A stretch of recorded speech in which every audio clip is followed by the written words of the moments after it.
the role of fat in the human organism and deceptive local symptom complexes. Fat proves least of a foreign substance when taken into the organism. Fat will most easily change from the nature it has when taken in as food to the nature of the human organism. The 80% of fat contained in butter, for instance, goes unchanged through the tyalin and pepsin regions and is only changed by pancreatic juice, converting to glycerin and fatty acids. Fat is able to behave like this because it takes as little as possible of a foreign organism's nature, its etheric forces, etc., into the human organism. The human organism can easily make it part of its own sphere of activity. The reason is that fat plays a special role in producing inner warmth. This warmth is the element in which the I organization predominantly lives, that is, as a physical organism. With every substance in the human body, relevance to the I organization is limited to as much of it as develops heat in its activity. In the whole way it behaves, fat proves to be a substance that merely fills the body, being merely carried by it, being of relevance to the active organization only because of the processes in which heat evolves. Fat taken for food from an animal organism, for instance, will take nothing but its ability to evolve heat into the human organism. The evolution of heat is, however, one of the processes that come last in metabolism. Fat taken in as food therefore stays as it is in the early and the middle metabolic processes, and is only taken up into the sphere of inner bodily activity at the earliest by pancreatic juice. The presence of fat in human milk points to a highly remarkable activity in the organism.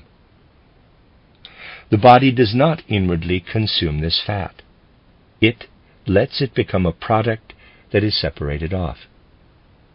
This means, however, that the I organization also becomes part of this fat. The power to be open to creative impulses that is found in mother's milk depends on this. The mother transfers her own I organization's powers of being open to creative impulses to the child, thus adding something further to the powers of configuration transmitted by heredity. A healthy route is given if the human form-creating powers consume the fat available in the body in the process of generating heat.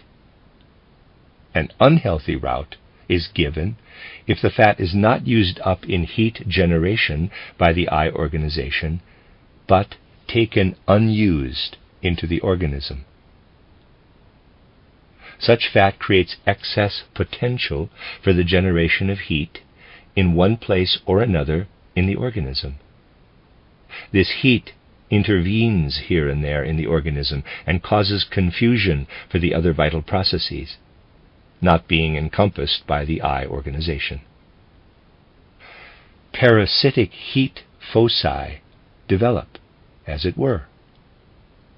These have a tendency to produce inflammatory conditions. The genesis of such foci must be seen to be due to the body developing the tendency to produce more fat than the I organization needs for its life in inner warmth. In a healthy organism, animalic, astral forces produce or take in as much fat as can be converted to heat processes by the I organization. And in addition, the amount needed to keep muscle and bone mechanics in good order.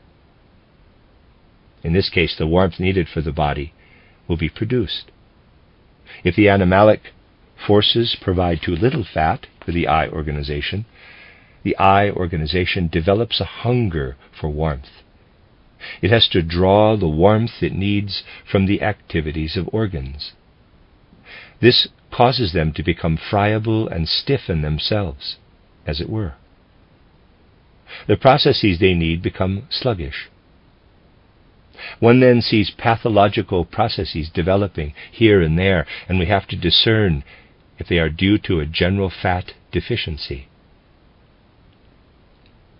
If the opposite is the case, and there is excess fat content, as already mentioned, so that parasitic heat foci develop, organs are taken hold of in such a way that they become excessively active.